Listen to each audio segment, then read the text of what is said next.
Hello, we're glad you joined us for this live webinar towards the new era of precision medicine in psychiatry, using genetic algorithms to optimize medication outcomes. I am Christina Mahalik of LabRoots, and I'll be moderating this session.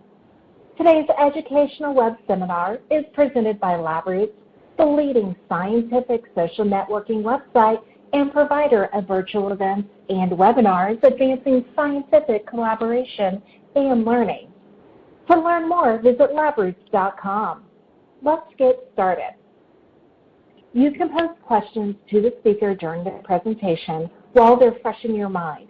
To do so, just simply type them into the Q&A box, which will open when you click on the green Q&A button at the lower left of the presentation window. Questions will be answered after the presentation. To enlarge the slide window, click on the screen icon in the lower right-hand corner of the slide window.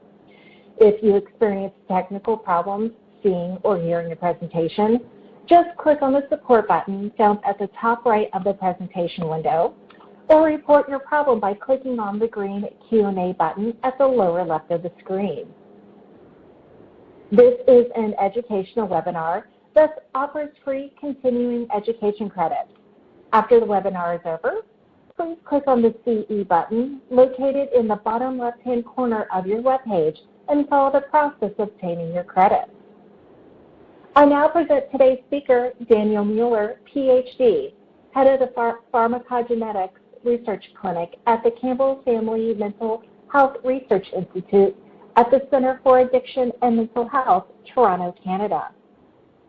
Dr. Mueller earned his MD at the University of Bonn, Germany, and completed his residency training in psychiatry at the Charité University Clinic in Berlin. In 2008, he has been appointed at the University of Toronto Department of Psychiatry as the clinician scientist at CAMH. At that time, he became head of the Pharmacogenetics Research Clinic at CAMH, which is one of the first of its kind worldwide. To develop clinical implementations and strategies, Dr. Mueller's overall research goals are to investigate genetic causes of response and side effects to psychiatric medications. This line of research aims to significantly improve treatment of psychiatric conditions and to lessen the burden of medication side effects and to avoid negative drug-drug interactions. In addition, he is actively involved in the developing pharmacogenetics guidelines for physicians and patients, and is affiliated with the Clinical Pharmacogenetics Implementation Consortium. Dr. Mueller will now begin his presentation. Hi, this is Daniel Mueller, Toronto. I'm going to provide you with an update today about precision medicine in psychiatry, more specifically how genetics is being used to optimize medication outcome, where we are now and what we know so far, and where we believe this field is going to help a lot of patients with psychiatric conditions. So I like to start my presentation typically with this quote from the Dr. Sir William Osler, who has said in the 19th century already that if it were not for the great variability among individuals, medicine might be a science and not an art. And what he meant, I think, is pretty clear to everyone, that we see a lot of inter-individual variability in terms of symptoms, but more so also in treatment of conditions. And that inter-individual variability causes a great challenge and makes a physician not just a robot, but makes a physician also a creative artist who has to pick among certain, let's say, treatment options and try to find the best and try to estimate and guess the best treatment by doing medicine. However, that is by far not the most ideal condition. Typically, if we were to understand upfront who is going to respond to a certain treatment, we might leave this trial and error out of our equation and would tremendously help our patients. I would also like to remind, however, that pharmacology is not the only treatment available in psychiatry and not the only important one. Certainly, psychology, psychotherapy, and social support are equally important. However, this talk is going to focus on pharmacology. As we know, the more severe psychiatric conditions are, the more we need to rely on medications. And I'm going to speak mostly about antidepressants and antipsychotics during this talk, and that is for several reasons. First of all, these medications are among the most widely prescribed in psychiatry and are also have been studied also the most in terms of their potential for genetic markers, and also are those which show a large inter-individual variability. So where is this variability coming from? Why do people respond differently to a certain drug? And in general, we can distinguish several factors which may be well known to all of us, such as age. We would certainly treat children differently than adults, and we would certainly treat adults differently again than geriatric populations. So we have an understanding that age matters.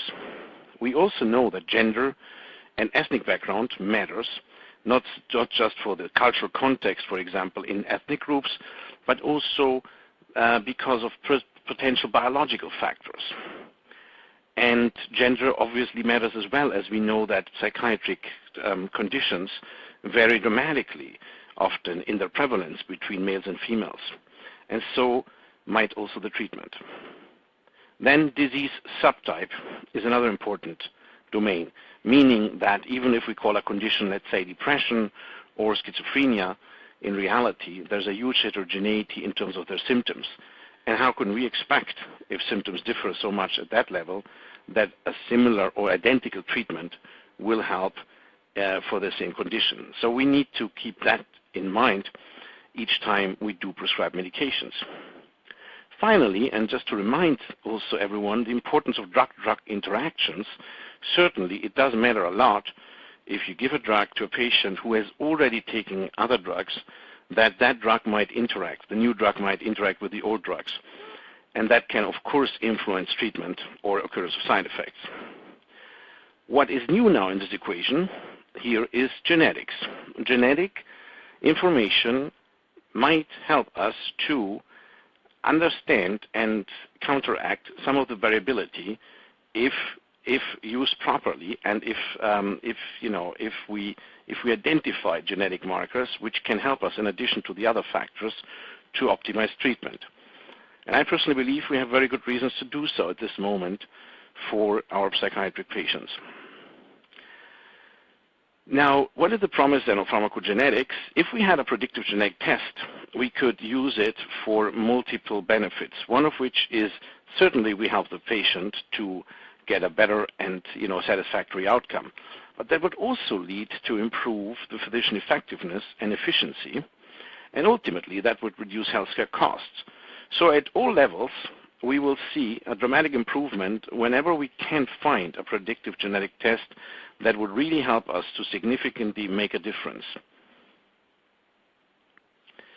Now let's look at what happens anytime a pill is taken. And we do normally differentiate between two major pharmacological compartments. We do have on one end the pharmacokinetic compartment, which means what is the body doing to the drug, like how is the drug metabolized. And we do have a second large compartment, which we often call pharmacodynamics, which is what is the drug doing to the body or to the target organ. And in our case, we pretty much believe the target organ is going to be the brain, where neurotransmitter systems such as dopamine and serotonin receptors and transporters will be modulated or will be somewhat targeted. However, I would like to remind that the third compartment that I listed here as other or environmental factors certainly play a role. For example, comorbidities, maybe smoking, and nutrition will have a role, and perhaps gut microbiome, and these kind of things. However, we have very good reasons to believe that if we focus on the pharmacokinetic, on the drug metabolism enzymes, we have good tools in hand to lower these these issues with the large inter-individual variability. And I'm going to explain you what I mean by that in the next minutes. Okay, in pharmacogenetics, there are generally three types of studies. So it might make sense, if you wish to get an update on pharmacogenetics, to first understand the type of studies which are out there and which we are typically referring to in our research or how research is being conducted. The first one is the pharmacokinetic one, where typically genes are being investigated which will influence the drug plasma levels, if a medication is actually metabolized fast or slowly, and so on. And the good thing about this is that we know very well how medications are metabolized, and we have very accurate tools to measure drug plasma levels. As opposed to the second domain, which is symptom reduction and response. Now imagine you are looking for genes which are directly influencing symptom reduction, or as we would say, medication response. It is going to be more complex because the symptomatology of people are very heterogeneous, and you can also just measure them many times just by your observation or by interviewing a patient. So we do have, if you wish, a methodological problem here. And the other thing is we also don't really know which genes are involved in response to treatment. We know what medications are targeting. We know, for example, the serotonin transporter is targeted by downstream. Therefore, that study here is going to be more difficult. And then, third and not least, we have side effects. We can very well imagine that we focus in our genetics looking at the occurrence of side effects and link those to genetics. And here we often see advantages. We see advantages because, again, side effects can be sometimes measured very well, such as, for example, medication-induced. And there is also reason to believe that some of these side effects are linked to only a number of, maybe a handful, or even just single genes, which means the effect sizes of the genes are also often higher than in any of the other two domains that I mentioned before. And I'm going to give you an example for that also later on. Now, medication metabolism. If we look at what is known about medication metabolism in pharmacology, if you wish, problem with psychiatric medications insofar as they have to be lipophilic, which means they have to penetrate fat tissue, such is then guaranteeing good resorption.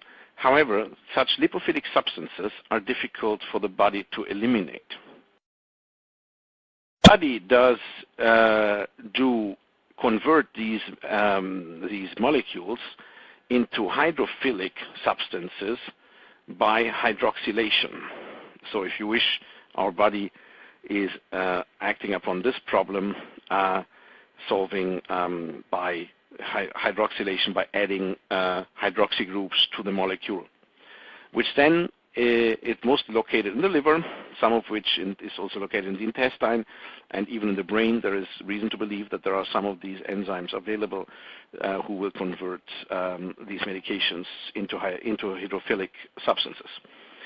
And that, again, is called oxidation, and we typically refer to this as phase 1 of drug metabolism. And phase 2 is conjugation then, which will often help to, deliver the substance to the intestine or to the stool through using the bile.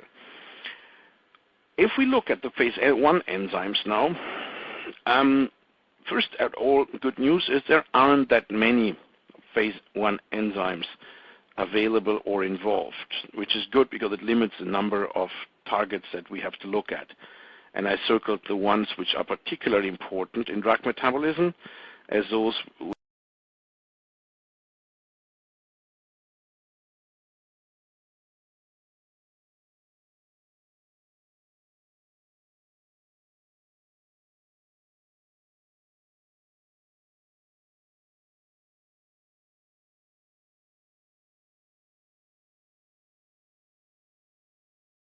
the 2C9, the 2C9. See here that CYP3A4 is playing a major role. The CYP2D6 is, however, much more of a problematic CYP enzyme, if you wish, because it has low capacity, which means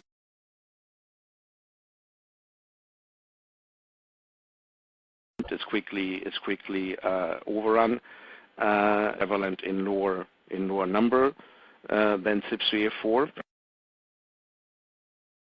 which means drugs which are metabolized by CYP2D6 have often no other way of being metabolized if not by CYP2D6. So if you wish, that is a bottleneck enzyme in the degradation of medications. And interestingly, that gene is highly variable. We do see people who have gene duplications who are extremely fast metabolizers because they have multiple copies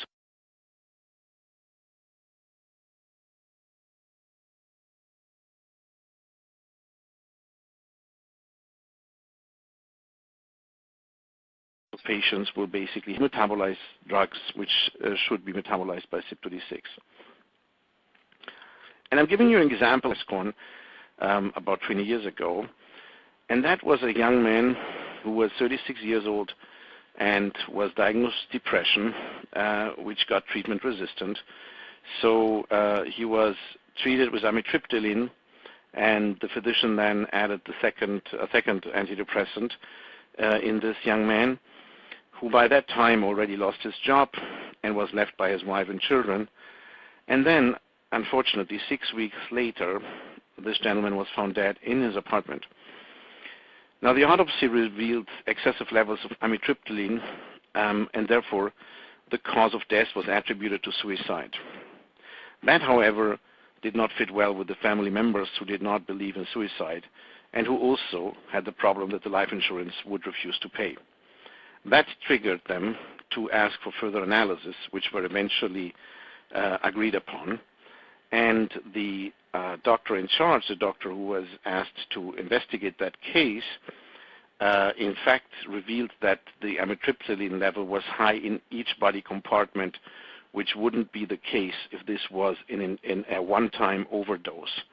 And therefore, what was then understood was that that man, in fact, died because the CYP2D6 system was inhibited by fluoxetine, which is unfortunately also the enzyme which degrades amitriptyline.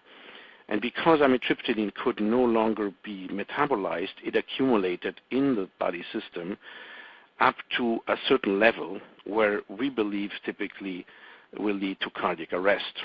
And that has changed the picture completely of this family, now that they knew that in fact it hasn't been suicide, it has been some sort of malpractice, if you wish, and the insurance company actually then paid their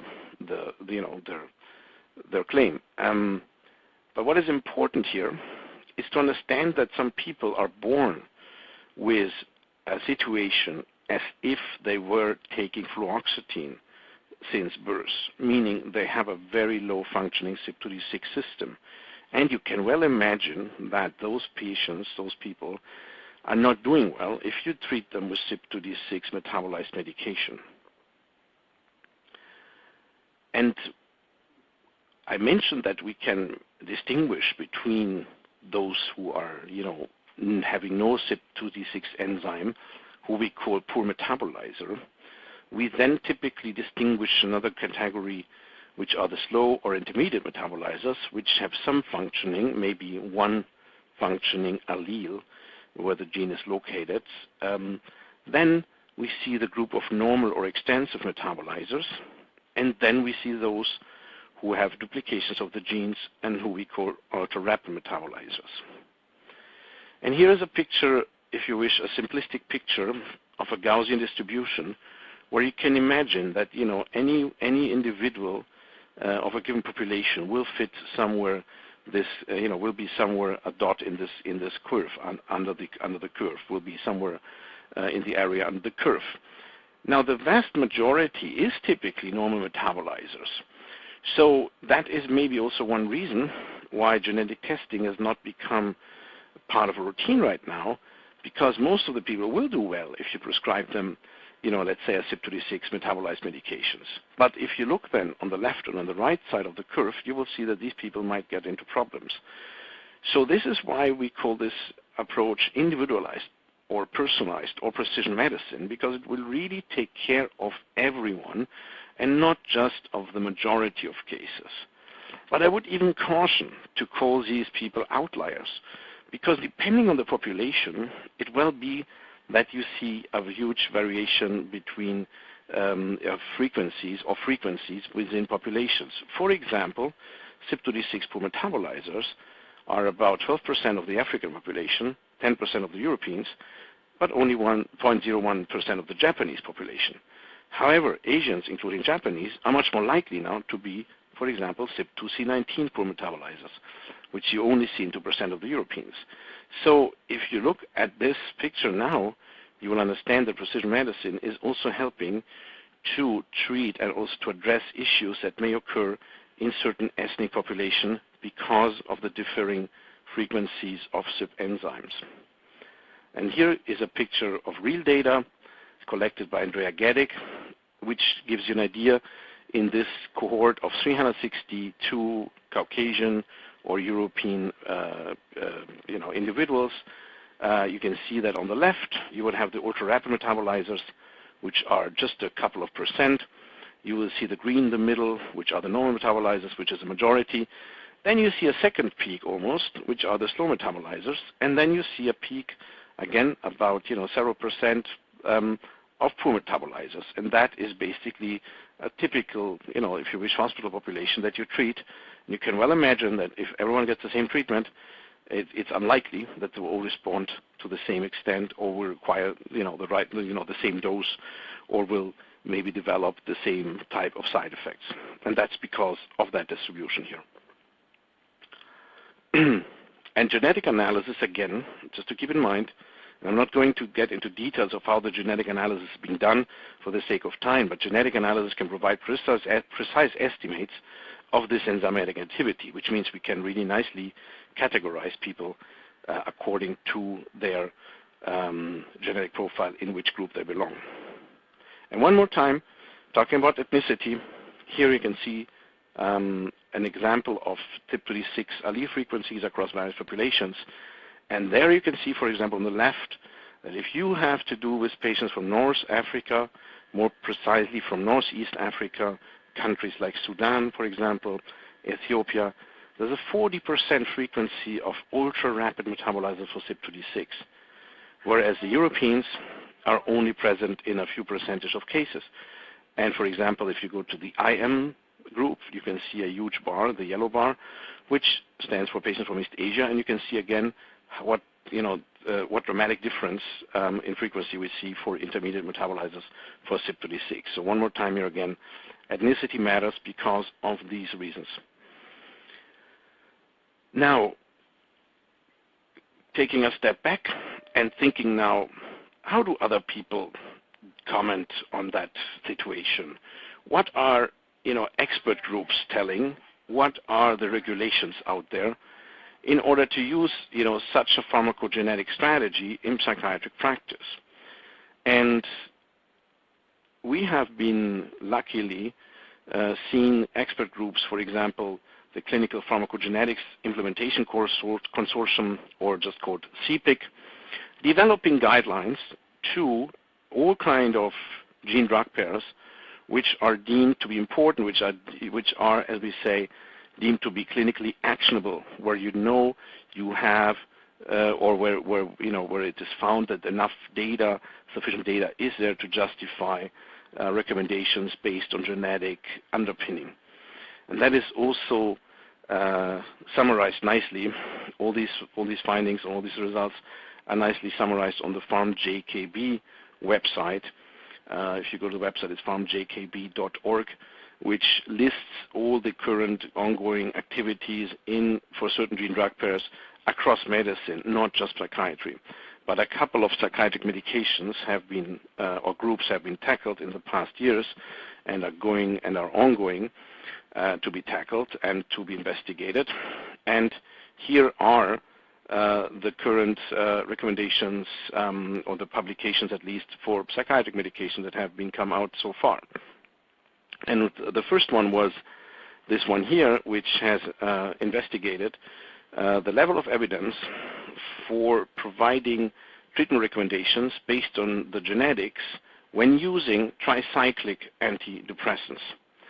And here in red you can see the circled strong recommendations, which means the level of evidence is strong enough to justify treatment recommendations in case of non-normal metabolizers. So imagine you have the genetic information in front of you and you wish to prescribe a tricyclic antidepressant. Now you can see what is the level of evidence to do a dose adjustment according to that genetic profile. And more recently, and I was also involved in this publication, we looked at the same thing for SSRIs. SSRIs are among the most commonly prescribed antidepressants medications. Many GPs, many general practitioners prescribe these medications also. And here again, there's very good evidence to do dose adjustments in case of identified non-normal metabolizers. And now what does the FDA say? Now if you look at the labeling of the FDA, and you can go to this website here listed below, you can see that for many medications already, the FDA is actually making treatment recommendations to adjust or to switch maybe the medication even, in case that genetically identified individuals who are non-normal metabolizers are being identified. And it's surprising that the list of the antidepressant is actually so long, including some antipsychotics for CYP2D6, for example, and it is still not widely adapted. It's still not widely used to do this genetic testing in these people. And reasons being is certainly there is a lack of knowledge in the general population, including physicians and patients. There is it's still not clear, who is going to pay for these tests, should it the insurance companies, and so on, and where to go. Many people also come and see the doctors and ask, where do I get the testing? I would like to do it, but I don't know where. So these are unresolved questions. But for the time being, we can certainly, I think, summarize that you should treat people who have a CYP2D6 poor metabolizer status in a certain way if they would have an allergy against a medication. Some people even go that far and would say it's almost like a clinical diagnosis to be CYP2D6 poor metabolizer status, meaning that it should be listed once identified on the patient's profile in the discharge, let's say, discharge summaries of patients who have been hospitalized, for example, so that every treating physician from now on who is prescribing any of medications which are metabolized by CYP2D6, and these are not just psychiatric medications, will know about the risks and will do a dose adjustment or switch another medication accordingly. And that is really, I think, the key take-home message here, that you wish to know, you would like to know upfront anytime you give up psychiatric medication if someone is or not a normal metabolizer for at least CYP2D6.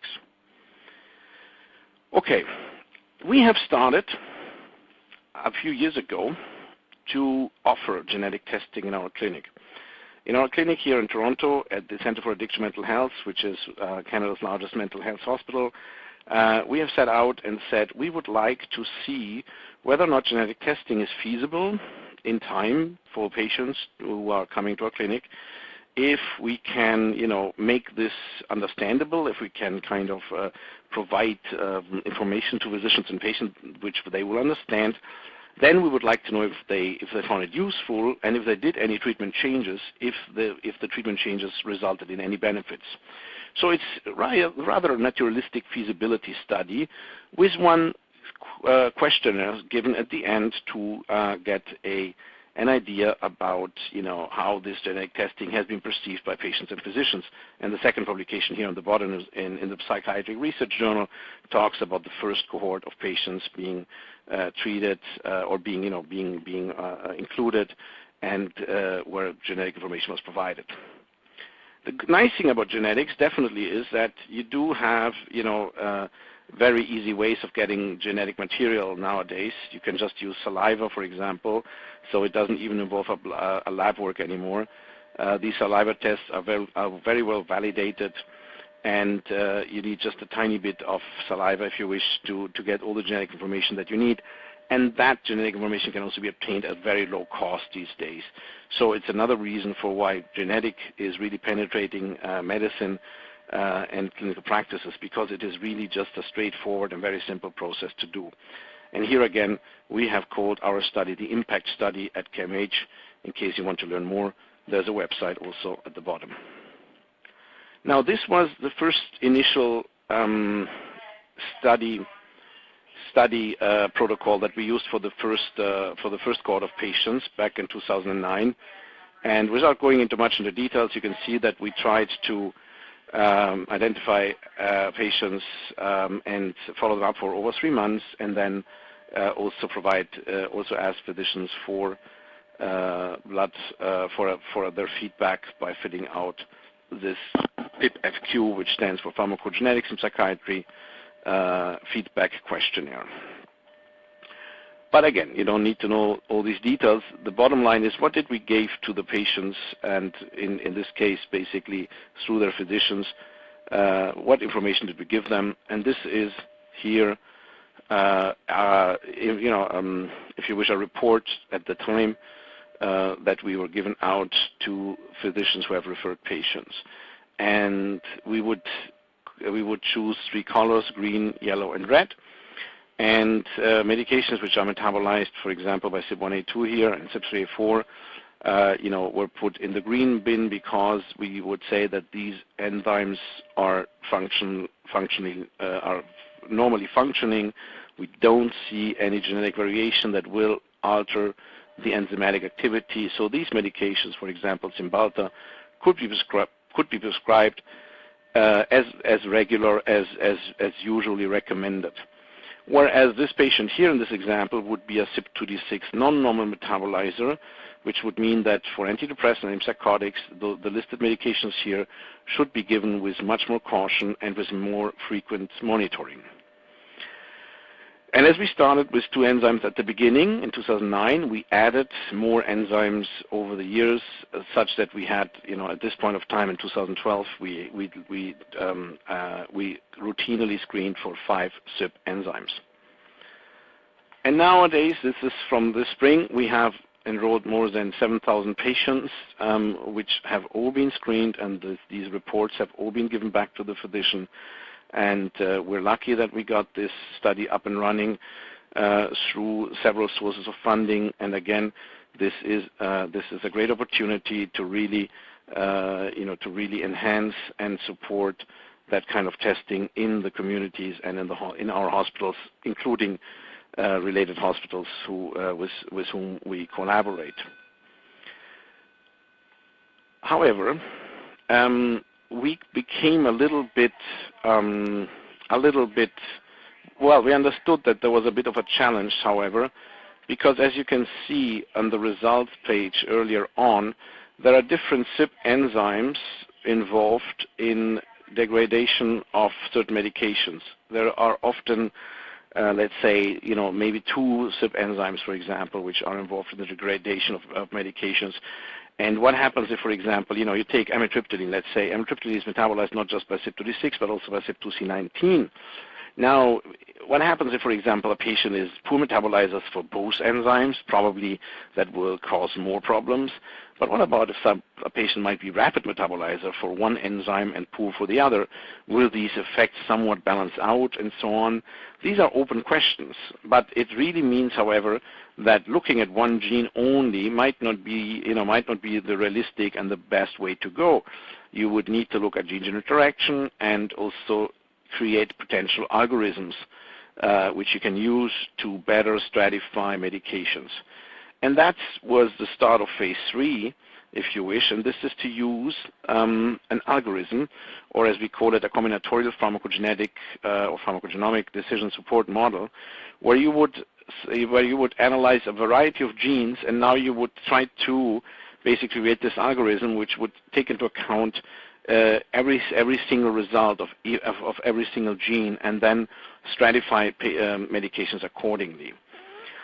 And based on our high volumes now, and based that our lab was also, is just a regular research lab, and also to make sure that we can, when our project is finished, deliver these kind of testing to the population, and that we have an ongoing model to do so, we started collaboration with this company in the US called AssureX, who is since 2015, basically involved in giving out the findings, these combinatorial approaches to patients of our hospital and collaborating partners.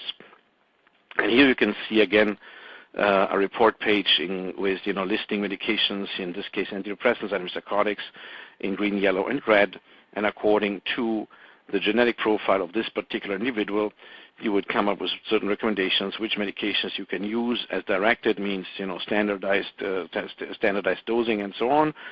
And then you have medications that you might want to use with more caution, and that would be the yellow bin, or just use with caution and with frequent monitoring, because you might have a combination here of genes which are not favoring using certain drugs which are listed in the corresponding bins. Okay, that was the study projects and the study designs of what we've been doing here in our clinic in Toronto now since 7 years. And however, what would physicians who have referred patients feel about our testing that we have provided?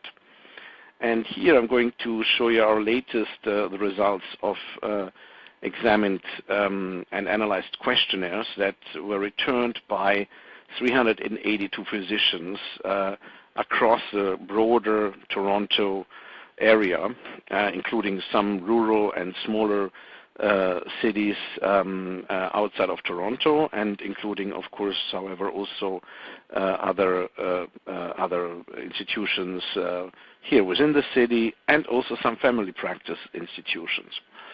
First of all, demographics and age data showing us that there have been more females replying to our tests than males. There have been mostly over 50 years old, and have been mostly predominantly within the central area of Toronto. But interestingly, we now have more results coming from general practitioners than psychiatrists, because our model has been so successfully implemented across practitioners here in our city, so that we really have also we can really say that we can now differentiate even if psychiatrists might feel that this kind of testing is perceived differently compared to, let's say, general practitioners. And also we can analyze whether or not it matters that, if people are more living in a rural setting or in a big city setting. And here is the answer. I'm not going to go through all the answers, but just the most interesting ones. The question number 3 was, has information provided been easy to understand? We really wanted to make sure and do our best that the information we provide about genetics and treatment recommendations are well understood. And luckily, if you wish, this information was mostly well understood, actually, and Still a few subjects, a few physicians had problems. We need to do better.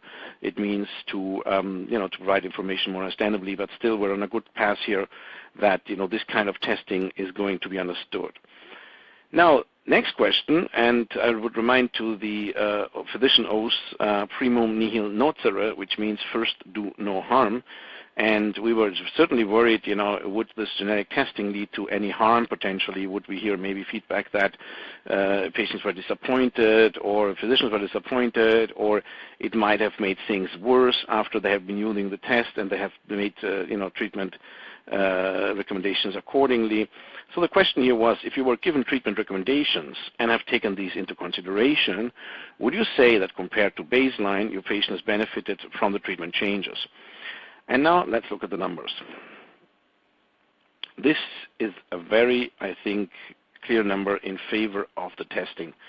We can see that here on the left, most patients who have been treated according to the recommendations and the algorithms have mostly improved, and virtually no patients has deteriorated when these genetic-driven tests have been applied. And if you look at the numbers, it's 120 versus a 2. You don't need to be a statistician to understand that this will be a highly significant p-value, which means, nicely for us, we have definitely done no harm, but we also have done a lot of good things to that population. So that's very satisfying, and that is certainly encouraging to move on. What do we need to move on from here, actually? Well, this kind of the study design that we've done here and I've presented certainly is not the design you'd like to have to prove superiority of genetic testing versus treatment as usual. So the next step here is really to try to do what normally would be called, randomized, controlled, and blinded studies to validate the clinical utility and the economic benefits. Let's say, as with any new medications, you would test it versus placebo. You would test your new medications either versus placebo or versus other drugs which are already approved. And here, this is what I call phase 4, and we're in the middle of that right now, which is to recruit patients and to treat them either with a genetic test and just follow strictly the recommendations, or to do treatment as usual. So it's at the physician's discretion to choose any medication they want to, and then these patients are going to be followed up over a longer period of time, and we're going to see how much and to which extent for depression and schizophrenia genetically based treatment are superior to treatment as usual. And again, that study is ongoing. We'll have results maybe a year from now. And then we will have a more, let's say, sophisticated, scientifically sound, hard data to show superiority of this testing. And this, again, would be the study design, just to understand. You either do the treatment as usual or you stratify your patients according to the according to the genetic profile and the CYP, let's say, enzyme classification that you can see now here. All right, that was all about CYP enzyme studies, and while these are important, and these were certainly also the majority of this presentation here, I do have a few more slides to just give you an idea at this point of time what happened to other studies that are out there. And here in this case, I was saying that a second domain of publications and studies is often just looking at treatment response. And so I'm going to talk about here about the let's say genes such as the serotonin transporter, which has also genetic variants, and wouldn't it be such an obvious candidate to study with antidepressant response? And obviously that has been done many times, actually. Many times in the late 1990s, we've seen studies looking at a very prominent genetic variation of the serotonin transporter and outcome to antidepressant medication. And that's going to be shown here briefly in this meta-analysis. And this meta-analysis clearly shows that, yes, it matters which variation you have for the serotonin transporter. In this case, we call it short and long allele. However, the problem here is, if you wish, the effect size, the odds ratio, is quite low, which means that if you just look at that gene alone, again, you're not likely to make a clinically relevant distinction or to improve your treatment just based on that gene. If that gene is part of an algorithm, and it will certainly become part of an algorithm, and it is already part of an algorithm in some tests. However, it certainly is valuable information, but for many studies which looked at response, we often just see these small odds ratios. So we will need to have many more of them, many more of these genetic variants, which are really causing symptom improvement, in order to put them in an algorithm and to then improve treatment. And with that, I'm coming to the last part of the talk, and that's going to be side effects. Now, side effects are the major reason why psychiatric medications have such a bad reputation, among many people in the general population. People don't blame psychiatric medications because they don't work because they don't work in all the patients. Certainly, no one is blaming that they work in some people, but most of the time it's all about side effects, and that keeps many people away from medication. That causes stigma to people telling that they take psychiatric medications. And here, any tool, any test that can help reducing side effects would be of great value, be it alone, and irrespective of any other genetic or whatever test we can have. And there's good reasons to believe that for side effects we might see, specialized genetic tests, either on their own or maybe combined with, drug metabolism enzymes and whatnot, that could help reduce side effects. One prominent example is the Stevens-Johnson syndrome induced by carbamazepine. Carbamazepine is an anticonvulsant, but which is also used as pain medications in patients who have depression and concurrent pain.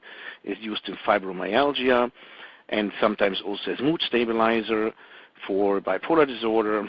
And unfortunately, some people show this very, very toxic side effect, which is life-threatening. And even though it is a rare condition, again, it is a very severe condition. And here again, researchers have shown that side effect is strongly associated with a certain genetic variation in the so-called HLA-B system. And so here again, this is the studies from the CPIC group again, and here we can clearly say there are strong recommendations. There are strong recommendations if you are non-carrier or if you're carrier of this certain gene variant, what to do about it. And in this case, basically meaning that the evidence is so high, the effect of this gene is so strong that you should clearly follow guidelines here anytime you use carbamazepine, particularly in this case in the Asian population. And in some countries, in some Asian countries, this testing has become mandatory now. I believe in Taiwan, anyone who's taking carbamazepine has to go through this genetic testing because that variant is again rather prevalent, more prevalent in the Asian population. So that is an example of a side effect test. Lastly, I think for psychiatry, we're moving in a good direction to find genetic tests for antipsychotic-induced weight gain, which is a common and problematic side effect because it can cause, obviously, obesity, which then causes metabolic syndrome and ultimately will result in premature death. And here, you can see that some medications are at very high risk for a substantial amount of weight gain, which is olanzapine and clozapine. Unfortunately, clozapine is the most effective drug in treatment-resistant schizophrenia, or in more severe cases of schizophrenia, and therefore we can't just avoid using these medications at high risk for weight gain, but we have to use them. And here again, a predictor would be extremely helpful in order to guide treatment and in order to be prepared for those who are at high risk, but also encouraging perhaps patients taking that medications who are at low risk for weight gain and who have fear of gaining weight. We started to systematically screen genes which are involved in the appetite and satiety regulation within the hypothalamus, which are these ones here, BDNF, for example, NPY. We looked at the leptin system, and then we looked also at what this gene here called melanocortin-4 receptor, which is also involved in some cases of general obesity. When we were collaborating with a group in New York who has done this, what is called here a genome-wide association study in young individuals, and as you can see here, there is a huge peak, and that indicates that there is a gene in on this region, in this chromosome 18, which might be, which is highly significantly related to antipsychotic-induced weight gain.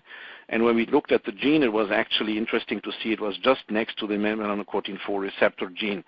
So we really believe that on this Manhattan plot here, that was a great finding to begin, looking for replications, and that is really just not explainable by chance alone. And so this Manhattan plot, we like to recall it now the Toronto plot because, we just see this huge tower here, which is very, very, very, very specific for the skyline of the Toronto city. So the Toronto plot now, does it hold true in replication samples? And yes, it did. So it did, and you can see what dramatic difference of weight gain here. If you look at the left y-axis, the differences between them, you can clearly see that, each time patients were having these AA alleles, the dark green-blue color here, they gained significantly and twice as much weight as those who were not carrier of the risk alleles. And that was replicated in samples from Toronto, samples I collected in Berlin, and samples from an independent study which was conducted in Europe. And the p-value was 10 to the minus 12, which is terrific. So this got well published a few years ago, and we are now looking into integrating that gene into a model, into an algorithm of other genes which we found associated with antipsychotic-induced weight gain, which are listed here. And the preliminary model here would just indicate that with these 7 to 9 genes or so, we can predict weight gain to a large amount. So that is going to be certainly another test for the future to keep in mind. Now I want to conclude here saying that obviously I presented studies on drug metabolism, symptom reduction, and side effects. Certainly these things do overlap. We cannot just say that drug metabolism, plasma levels has nothing to do with symptom reductions or side effects, right? However, even though they overlap, there are genes which are specifically only regulating one of the three. And we can say, that's why I put it in green, that for drug metabolism, we clearly have, I think, green light to go at this moment to do genetic testing in our subjects in order to improve treatment. For side effects, we are somewhat in between. We do have, for example, carbamazepine, which I mentioned. So we're on a very good way. But if we just, would like to sell a test, maybe, to you at some point or anyone else, do a sales pitch on a test which is just looking at symptom reduction, I would think that is not going to be very valid at this point of time, unless, again, it's a combination of metabolism genes. With that, I'd like to just summarize briefly what I just said before, and in brief, that is that, you've seen the CYP450 enzymes to be highly associated with, treatment outcome, and side effects are, again, number 2 probably in this domain. At this point of time, probably the best recommendation is, if any individual has failed on a previous medication, he or she should be considered for genetic testing. I think that this genetic testing is one of the best translational success in psychiatry over the last maybe 10, 15 years. And however, we're doing more research to improve the analytical validity, the clinical utility, and to investigate the benefits of genotype-based treatment for this treatment as usual, as I've shown it to you in a few slides earlier. So I would like to thank my group, the students and postdocs, and my colleague Jim Kennedy for everything and for all the support and for the hardworking, hardworking studies that they've conducted. Please feel free to contact me or look at our website or on Twitter. And thank you very much for your attention, and I'm happy to take any questions. Thank you so much. Dr. Mueller, thank you so much for your informative presentation. As we jump into our Q&A portion of the webinar, I just want to give a quick reminder for our audience on how to submit questions. Simply type them in the Q&A box found by clicking on the green Q&A button at the lower left of the presentation window. Dr. Mueller will answer as many questions as time permits. So let's just hop straight on in and ask our questions for the day. Dr. Mueller, the first question of the day asks, which genes are the most widely used in genetic tests for optimization of psychiatric drug treatment? Yes, thank you very much for this question. And I do believe that, mostly those genes will be involved which have to do with drug metabolism because, as indicated in the presentation, these drugs are very well studied. They show a lot of variation, and they have really been part of almost all the genetic testing projects and commercially available kits and so on that have been created so far. Thank you. Thank you for your answer. Our next question asks, why has pharmacogenetics in psychiatry not been adopted as part of standard routine? Yeah, that's another excellent question. The knowledge about for example, the CYP2D6 enzyme, being highly involved in drug metabolism, and the knowledge that there is genetic variation is certainly not new. That has been around now for many, many years, if not, let's say, the last 15 years or so. The reason why it has not been widely implemented or adopted in standard care is certainly that there is lack of knowledge. Still, many physicians are typically not trained enough on pharmacogenetics. Let's say in their training, there's a lack of accessible resources. Most people would not know where to get this testing done. Then there's an uncertainty about funding. Is this covered by insurance companies and so on? And people have very different ways of being insured. Canada is a different one than the U.S., for example, and in the U.S., again, you have various models and so on. So that is another reason, which is the funding. And then sometimes people are also more concerned about genetic testing. When they hear genetics, they might think that this information is too private, for example, shouldn't be tested, shouldn't be going into any medical records. And last but not least, many people believe that genetic testing is something which is deterministic, which means you test a gene for something and then you will know exactly how your outcome will be. But that is not going to happen here. And this is what people need to understand also. Because of the complexity of drug response, which includes, again, metabolism, response, and side effects, because of the complexities, it's unlikely that we will ever come up with a model which will 100% guarantee what your outcome will be. But the outcomes which we can provide are probabilistic, and that means we can, however, increase the likelihoods of not encountering side effects, for example. But again, sometimes people start to question the nature of the tests if they don't work in all patients, because they feel that if they don't work in all, it's not a valid test, which has to do with understanding of the layman, if you wish, about genetic testing. Dr. Mueller, thank you so much for that answer. Very fascinating, informative presentation. That will have to be our last question of the day, as we are running out of time. Do you have any final comments that you'd like to leave us with today? No, thank you very much for having me to present on our studies, and I hope that from most of the audience that that presentation was well understandable and will hopefully incentivize many to consider genetic testing as part of their treatment or as part of the future treatment. Thank you again for having me here. Well, the pleasure was all ours, Dr. Mueller. I'd like to thank the audience for joining us today and thank LabRoots for today's educational webcast. The webcast can be viewed on demand through May 2017. LabRoots will alert you via email when it is available for replay. We encourage you to share that email with your colleagues who may have missed today's live event. I'll see you next time here at labroots.com. Goodbye. Goodbye.